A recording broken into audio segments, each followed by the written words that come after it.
C'est encore un message personnel. Je fais ce que je peux, patron, je fais ce que je peux. Le samedi avec... Oui, pardon? Sur un malentendu, ça peut marcher, on sait jamais. Hein. Non. Non. Je crois pas. Enfin, moi, je ne saurais pas vous décevoir, mais j'ai bien peur que non. Bon, à part ça, le samedi avec Marie-Mme Jogou, que vous venez de voir, qui vient de recevoir cet hommage musical, on vous informe sur l'actualité à l'étranger grâce à Courrier International. Et on repère dans ce magazine, donc de fin de semaine, des articles qui nous surprennent. Et là, vous êtes tombé sur un papier qui a été publié dans The Guardian. Pas le Guardian en Grande-Bretagne, mais celui du Nigeria. Bon, c'est un article sur la musique nigériane. Oui, alors, quel est le problème, j'allais dire? Un article sur la musique, tout va bien jusque-là. Jusque-là. Sauf que la femme est considérée un peu comme un objet. Et en fait, c'est Angela Oda, une féministe qui a écrit cet article et qui revendique effectivement que la musique du Nigeria est une très bonne musique. Les artistes sont excellents. Ouais. Sauf que, mais quand même, dans les clips, ils exagèrent un petit peu. Les filles, elles sont hyper sexy. Elles sont à moitié nues. Ah oui, dans les clips qui accompagnent. Mais oui. En plus, elles ont une manière de danser. Oui. Elles ont une manière de danser qui est assez provocatrice. Ouais. Et puis en plus, les paroles sont assez crues.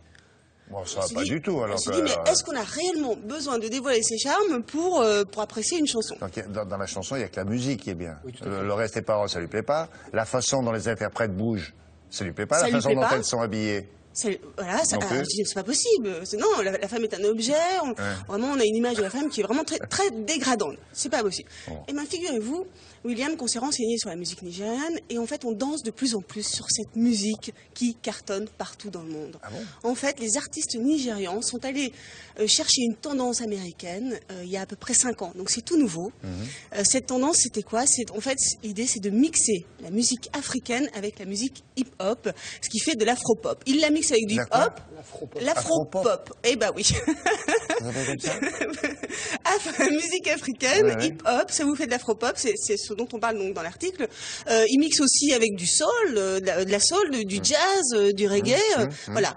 Ça, les artistes nigérians sont connus et reconnus aujourd'hui en Afrique et partout dans le monde. Vous allez me dire, mais pourquoi ça marche? Pourquoi?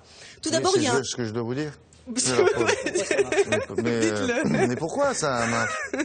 D'abord, William, il y a un truc qu'il faut savoir, c'est que le Nigeria est le pays le plus peuplé du continent africain. Exact. 170 millions d'habitants. Ce qui est extrêmement important, et ce qui explique effectivement qu'ils vendent déjà des millions d'albums. Ça, c'est important. Ensuite, les textes sont très bien écrits, au-delà du fait qu'ils sont parfois un petit peu vulgaires et un peu crus. Un peu cru, oui. La mélodie est très bien soignée, et puis les clips sont des clips dignes des clips internationaux. C'est vraiment des clips de très très haut niveau. Regardez tout de suite le sujet.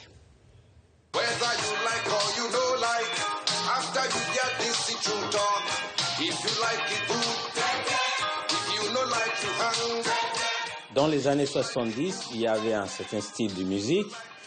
C'était la musique de Fela, la musique de Rex Lawson, c'était la musique de Bongo Zikwe. Ces musiques-là parlaient plutôt de la société. Au jour d'aujourd'hui, la musique parle toujours de la société, mais la société a évolué.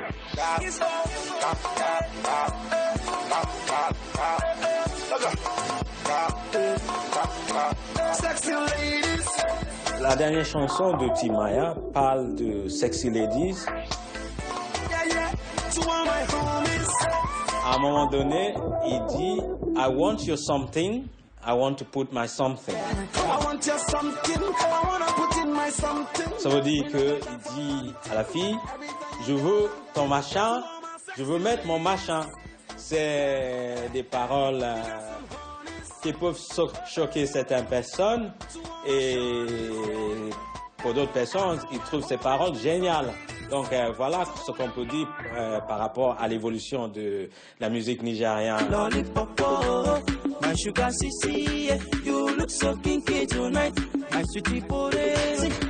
Ce qu'on voit dans les clips nigérians, on les voit partout ailleurs, que ce soit en Europe, aux États-Unis. Il y en a qui l'aiment, il y en a qui n'aiment pas. Là, c'est une question de choix.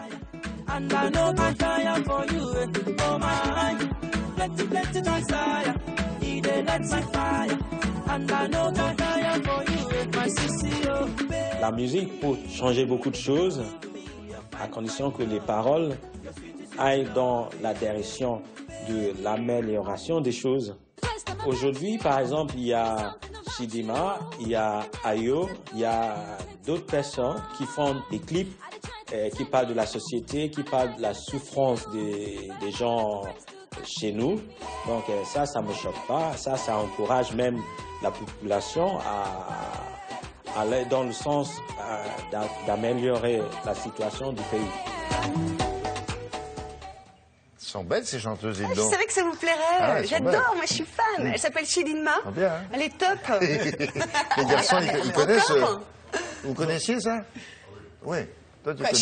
Chidinma, vous connaissiez pas. Elle est belle, hein? Magnifique. Ouais. Elle vient de recevoir le prix de la meilleure chanteuse d'Afrique de l'Ouest aux Victoires de la musique version un peu africaine. Titi, il aimerait bien la rencontrer.